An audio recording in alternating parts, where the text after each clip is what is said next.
Hello, and welcome to Romance Isn't Dead, episode 38. Whatever. Are you going to be totally harsh on me, Ray? No, I'm just going to laugh a lot today because I think that the walls are actually starting to talk back now. Well, my family's starting to wake up. So, y'all, So your walls are seriously, going to be talking a lot. yeah. So, by the way, we are recording. We record in advance. I'm Sally, by the way, in case y'all, this is like your first, foray into Romance Isn't Dead. And you are? I'm Ray. And she's Ray. So my family is waking up, but we record in advance, and so you might hear a door open or something like that, and then I'll just go ahead and apologize because Yeah. we're living in Corona life. We're living in Corona life, and hopefully by the time whoever you are is listening to this, you will have been allowed to leave your home and enjoy something. Anyway, but today we are going to be discussing Clueless, which is an adaptation of Jane Austen's Emma. And here at Romance Isn't Dead, we're obviously fans of romance, and Jane Austen is a seminal romance novelist. My favorite. Yes. And I'll be honest, I enjoy the stories more than I enjoy actually reading her prose. I love the sarcasm in her prose. I think she's very she writes in a way, she writes social commentary Sure. of the time, Sure. and she's very sarcastic, and that's what I love about her. Perfect. So the first one that we're going to discuss today is Clueless. And Clueless is from 1995, and it is an adaptation, as I think I mentioned before, of Emma, which is probably a version of Jane Austen's novels that I prefer even to Pride and Prejudice. Sorry, Ray. And the look on her face is priceless, by the way. And but then you say that, and there are only a couple of adaptations TV wise that I like of Pride and Prejudice, so because I didn't like the movie. Okay. Ooh. Okay. So moving along, we can still be friends. So Clueless came out in 1995, and Ray and I were both in our very early 20s for that. In fact, we reached our majority in 1995. There you go. We were officially adults. Here in the States, I could drink. So I've been drinking for a few years before that. Oh, not me. Actually, I hadn't. Okay, so the plot of Clueless, it centers around Cher Horowitz, who is rich and she's pretty. She's like the queen bee at her high school, Beverly Hills High School. And her best friend is Dion. And they are as actually twin queen bees of the high school. And new girl comes in from unremarkable origins. She sounds like she's from New York. Yeah, she's not wealthy like Cher and Dion, but they are more than happy to give her a makeover, and Cher feels like she can get Ty a very good boyfriend named Elton, which is not a coincidence with the movie or with the book. So, yeah. What did you think, Ray? Well, as you said, I mean, it's one of those movies that I think, I mean, you mentioned this before we started recording, that it's one of the movies to know you by. And I think it's probably one of those films that, for me, it was wishful thinking. You sort of sit there and think, I wish my high school had been like that. And I went to in the UK, we call them comprehensives or secondary schools. Mm-hmm. Well, they're starting to call them high schools now, but when I went to school, it was a comprehensive, and it was definitely as far from movie glamorous as you could get. I mean, this has the cliche. I think this in a way is the origin. Well, actually, no, it's not the origin, because the origin of the high school cliche came from probably The Breakfast Club. Mm-hmm. It kind of follows on from the high school cliche of the jocks, the stoners, mm-hmm. the rebels and everything else. Mm-hmm. And they have all of that at Beverly Hills High. Do you know the high school that is like actually my high school? Another What? movie to know me. It's. Did you see the movie Varsity Blues ever? With James Van Der Beek. Mm-hmm. Yes, I have seen it. That was my high school. I'm sorry. That was my high school. Football was everything. And the cheerleaders were the most popular girls in school. And of course, it's like an exaggerate, not I didn't have exactly that, right? But one of the most powerful men in town was definitely the football coach. I mean, yeah. I mean, it's a kind of a joke with some folks that I graduated with, but we're all just like, yeah, we actually went to West Canaan High School in Texas, even though we live in South Carolina.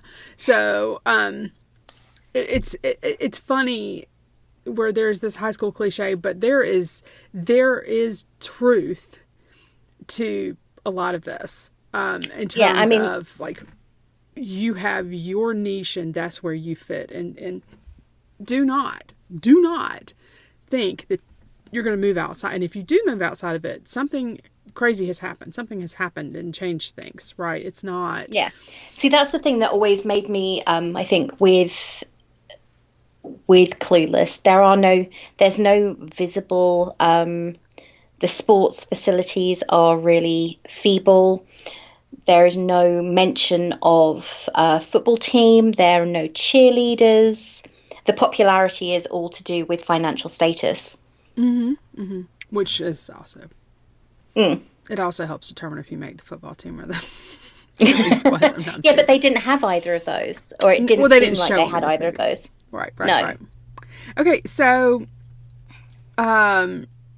it's considered to be one of the best teen films of all time, according to a variety of sources, and it has a cult following, and I guess you and I are part of that cult following. We probably are. But you know what? Let's talk a little bit about the romance in this. It's twisted. Well, the romantic hero winds up being last name Judd, Paul Rudd, who has found this was one of his first movies. Yeah, he's found the Fountain of Youth because as Ant-Man, he looks a lot like he did. And he turned 52 this week. I know. Or was it 51? But 51 or 52 this week, and it's like, oh my God, it's like Robert Downey Jr. turned 55. Yeah. You're like, wait, how did that happen? Well, but this is one of his first films, and I remember watching this movie in the 90s and thinking he was cute. You know, like, oh, yeah, he's so really cute. Did I? And he is, and I get why they did this, he is Cher's stepbrother. And he's close to, and divorced, right? His mom actually is divorced. His mum and Cher's dad were married very, very briefly, 5 years previously. Right. And as her dad says to her, when she says, oh, why do we have to see Josh? He's this eco-warrior, blah, blah, blah. He says, you divorce the marriage, you don't divorce the children. Right. So obviously he still has a connection to the family. And that's kind of how they work in the connection that you see in the actual book, Emma, right? Because Knightley is actually Emma's brother-in-law. Yes. So that's how they make that connection. So there's it sounds a little weird on the surface of it, but then you realize there's actually no blood connection. They're not related or anything like that. But he still hangs around, and he's still around, and that is something that doesn't go away. And it takes a little bit for Cher to realize that she really actually has a crush on Josh. Well, there's the big revelation scene right by the fountain to Celine Dion's All by Myself. Yes. The eponymous scene. Yes. And it's funny, and it's amazing the way they timed it. I mean, I just remember, loving that. Like, yes, it's amazing. Yes. I mean, most people connect the All by Myself, Celine Dion's All by Myself, to the scene in Bridget Jones' Diary where after she screwed everything up and she's sitting there and she's singing All by Myself as she's writing her diary. But my memory of that song is definitely the scene by the fountain. Oh my God, I'm in love with Josh. Yeah. Yeah. It's great. It's great. And the other thing is, you have to appreciate Cher because it's so easy to pigeonhole her into this stereotype of Shallow. ditzy, shallow blonde. And Emma, same, right? I mean, you can just, Yeah. it's easy to do. But they make a point to show you, even in a ditzy sort of way, that she's not an idiot, right? She has good intentions. She has good intentions. Oh, and that's, they know the say about the road to hell, um, Mm. but like just flat out knowledge. Like she gives that speech in class where she's like, it's actually kind of a There's no RSVP on the Statue of Liberty. right. I mean, and she kind of gives this like we just need to like rearrange things and we can get people in. And she's using this example of this incredibly privileged party in Beverly Hills, right? But the truth of the matter is, if you are trying to help provide for people, you probably just need to get to the kitchen and sort of rearrange things and figure it out, right? But so she's got that, and then she also has the bit where the very pretentious college student is in the car with Josh, and she's saying, and the Shakespeare she's talking thing. about Shakespeare and da da da, and Cher's like, She says, "Oh no, that wasn't him. That was that Polonius dude." yeah, and she's like, I think I know my Shakespeare. The college girl is, and Cher's like, well, I know Mel Gibson, and that. And Josh is just over there just driving, snickering, right? Because it's actually legitimately funny. And it's something that and I think maybe I could relate in part to that college student because here I was, in the early 90s or mid 90s, a senior in college majoring in English, having had to read Hamlet for my Shakespeare class. And I'm just like, nice. Go Cher. That's the thing. She hides her good Smart, intentions and everything else, her smarts, underneath the guise of the whatever. I totally Californian. paused. Yeah. I totally paused at the stop sign where she could have killed 4 people and a dog. So, yeah, she's a hot mess, but it's so good. It's so good. I mean, that's the thing. For me, one of the most famous lines and the one that's always stuck with me is the one that Ty says when they're discussing. I mean, seriously, some of the things that you forget from the book, you see in the film. And then I watched Emma right before I watched Clueless this week. So you see Ty go over there with all the little memories of Elton when they never had a relationship in the first place. And she says to Cher, "You're a virgin who can't drive." Mm-hmm. And that's always stuck in my head as one of the bitchiest well-intentioned lines in a film because it's the tone of voice and the way that it's delivered. You're a virgin who can't drive, and it's like, the teacher Way has harsh. become a student. Yeah, the Way teacher harsh. has become a student. Yeah. Yeah, and unfortunately, the actress who played Ty, Brittany Murphy, she's passed away. So that's a little. It stings a little bit, to think about that role right now because she's so young. She was, and so it like I said, it stings a little bit to think about her. But it was definitely fun. I think. One of the things I note about things like Clueless, about Bridget Jones's Diary, and both of those really speak to me, which I think is interesting. And I think part of it is because when they came out, I was able to relate very closely to the heroines of these pieces for whatever reason. And the other thing is, to me, Clueless demonstrates how timeless this story actually is. Yeah, it's kind of like 10 Things I Hate About You with The Taming of the Shrew. Right. And other movies that have been adapted from, like other films that have been adapted from classics like Shakespeare and Austen and Bronte and everyone else. And they do use the origins of those to make a lot of films. Right. I mean, 10 Things I Hate About You, I am so glad it's on Disney Plus. because I am going to be watching it. Wait, it is? It's on my Disney Plus. I don't know if it's on yours because we get Fox as well. We've got all the X-Men films too. Again with the facial expressions, man. Y'all, I'm okay. One, I'm really glad y'all can't see me because I don't have on makeup and I look like death itself. Secondly, but Ray's facial expressions, oh my God. I'm feeling quite smug because normally Netflix in the US is like 10 times better than Netflix in the UK. There's no denying it. Okay, we've got Clueless at the moment, but the amount of content we have is much, much less in the UK. And then Disney Plus launched a few weeks ago. Thank goodness for my sanity that it did, and we have an absolute ton of Fox movies on there. We've got all the Home Alones, we've got most of the X-Men films, we've got While You Were Sleeping, 10 Things I Hate About You, Never Been Kissed. We've got loads of stuff, and I know that the rights are different in the US, so you haven't got them on there yet. But they're all on my to-watch list. And the face you're making now says a lot. I imagine it does.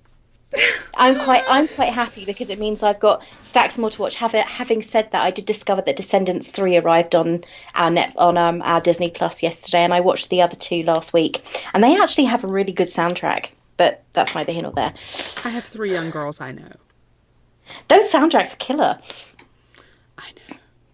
They're especially killer when you hear them on repeat. But let's move along. I think, no, I'm actually kidding, but I actually think, though, you make a good point, that a lot of these adaptations, whether it's Jane Austen or Shakespeare, because the other thing I was thinking about was 10 Things I Hate About You was in my head when I'm thinking, oh, teen adaptations and stories that really spoke to me when they came out are these coming-of-age stories, right? And that's one of those things that I think we have to understand. They're coming-of-age stories, and depending on when they come out, it would be whether or not you maybe got into them or not. But there is a certain amount of timelessness to them. And yeah, I agree. And, I did not have my daughter my oldest daughter, who is almost 12, watch Emma with me, but she watched 2005's Pride and Prejudice with me, and she loved it. Like she was like, because I think she'd enjoy Emma. I think she would too, but she loved it so much.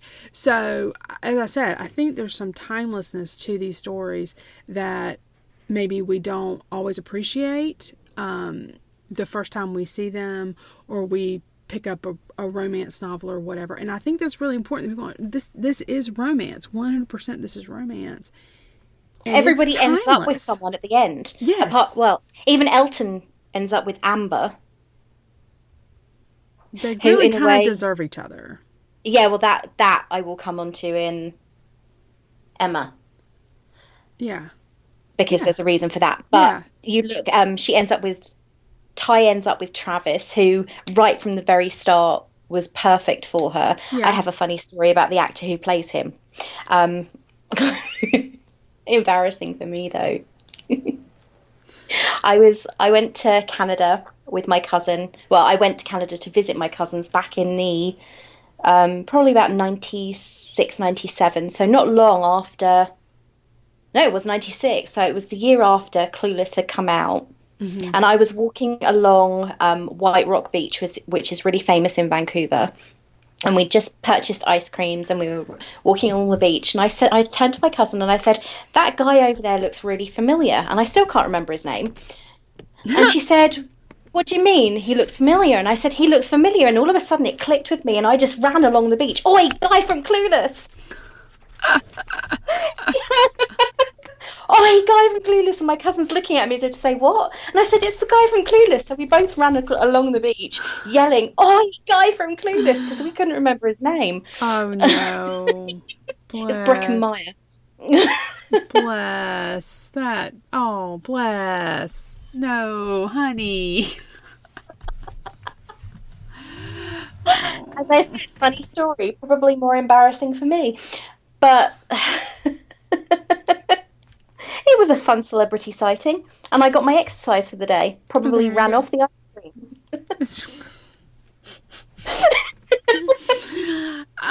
Okay, so yeah, I mean, and that is a hallmark of a romance, right? That people are paired off. And, who's ever heard of a romance where the heroine doesn't get what she wants, right? That doesn't make sense. J.J. Abrams, maybe you should pick up on that. Sorry.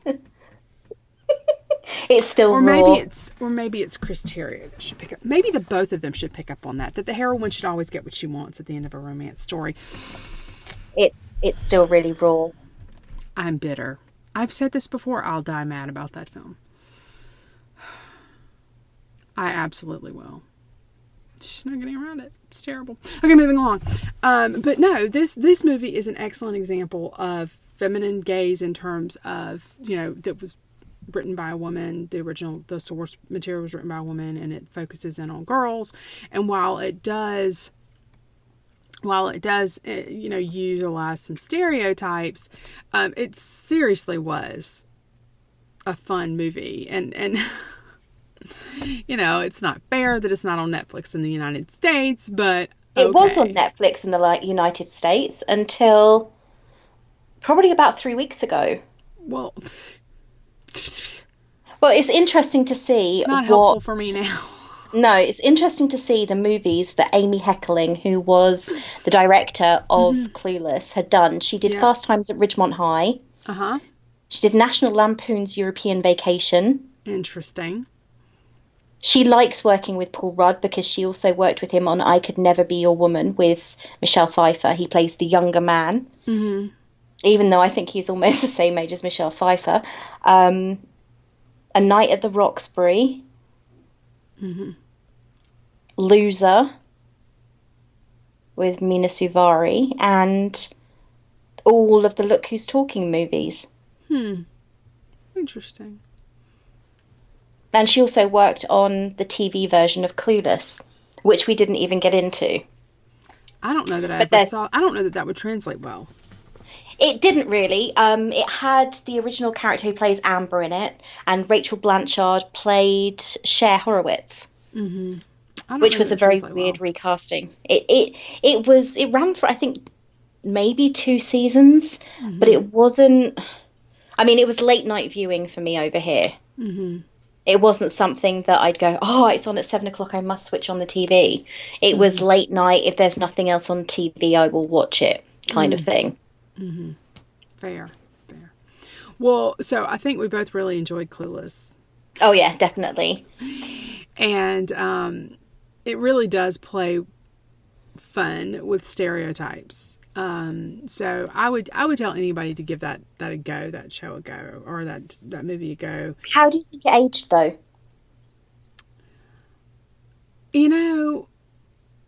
I am not going to be a good person to say, because it was such a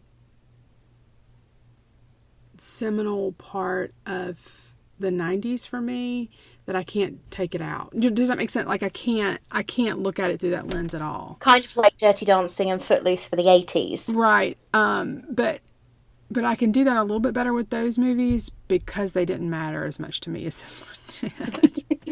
Now, that having been said, I think that representation would be better today. Like they would work, if they did another adaptation, I think they would do a better job of representation. You would probably have folks, LGBTQ plus community would probably have some representation there. They did. Right, but Christian. But they would have more. Right. And there were certain things in there that I felt wouldn't fly necessarily today, but I had no problem with not glossing over them, because you should never gloss over things like that. But I had no problem sort of going, it was the time at that moment. So, for instance. But it's a really uncomfortable. It's one of those things that people go, you can't justify it by saying that. But it's the same as saying, I still think that Gone with the Wind is a fantastic novel. But there were certain things like when Dion, when they were telling Cher that he was gay, the conversation was a little bit, you could tell it was in the 90s. Mm-hmm. Well, I mean, so for instance, my husband and I, we were watching the A-Team, the television show. TV show. The TV show. I would still do the entirety of the opening of that. Oh, right. But there are things that were in that totally would not fly today. They actually had George Papard with makeup on as if he were an African-American man. Like, that would never happen today. Blackface never happen. And also the interpretation of mental health issues. Right. And even George Papard, when he says, women and children, we're not going to put more women and children in harm's way, that today would just be considered a bit misogynistic. So, I mean, times have changed, and I think that's better, right? But for me, there was nothing so overt and clueless like George Papard. That's the thing. I mean, she even says, "Oh, Daddy, that wouldn't be so PC now." Mm-hmm. Yeah. So honestly, I think it's probably aged better than we would think it would have aged in the 90s. You know what I mean? It'd be interesting to see how Sarah Kate likes it. I don't know. We'll see. I'll definitely show it to her. Because we can get her on a later episode to talk about how she liked it. And Emma. Yeah, she would love to do that. So I think it'd be interesting to hear a different perspective, because we're looking at it from, we were turning 21 when the film came out, and our interpretation of it was very, very close to, we have only just graduated from high school. We are just stepping out in the world, so this is kind of our era. So it'll be interesting to see how people who are younger interpret it now. Right. Well, I just finished college, or university, as you would say. But well, I hadn't even started university. Really? Yeah, I just finished. I didn't start uni until I was 23. Yeah, I went the more traditional route. Got out of a really bad relationship. What shall I do? I know. I'll go to university and study computers for 3 years. That was legitimately the reason why I went to uni the first time. I've just got out of a really bad relationship. What should I do with my life now? I know. I'll go to university. Not a terrible plan. I mean, there are definitely more destructive things to do than going to university. But all right, cool. Well, is there anything else we need to say about Clueless? Watch it if you haven't. Yeah, if you get a chance, definitely watch it. Hopefully, if you're listening in Australia, Canada, or the UK, it's available on Netflix. As of right now, but who knows when they'll yank it. Yeah. And the next time I see it in the bargain bin at Target or whatnot, I will definitely toss it in my cart, because I want to have copies of it on hand. But for now, I think we are going to sign out. Ray, how would you like to sign? Or actually, tell people where they can find you. Okay, they can find me at All About Ray on Twitter, and I'm actually active on it now, mostly because it keeps me slightly sane. Claps. I talk about random things like, I am really bored right now, so I've just made frothy coffee. And my cat likes coffee a lot, and it makes her snuggly, so I think I might have to make her another mug. And random stuff. Basically, I know that we've talked briefly and joked a bit about isolation, but I am actually on my own in isolation, and I have been now for 5 weeks. I am definitely going nuts. So if anybody wants to reach out and have a conversation, I'm over there a lot. I am working full time as well, but in the evenings it can get a little bit too much. It's a bit oppressive, but at the same time, I only read the news once a day, and then I am crocheting the heck out of a massive, great big quilt thing. I think I think it's a quilt thing. At the moment, it's a quilt thing. Right, that's whatever works. All right, well, y'all can find me as Palmetto Blue on Twitter and Instagram. And Ray, how would you like to sign out? I'd like to sign out. Keep on searching for your happily ever after, and please don't go insane. And I want to remind you that romance isn't dead. It's alive and well on your bookshelf, or maybe even on your television. Bye. Bye.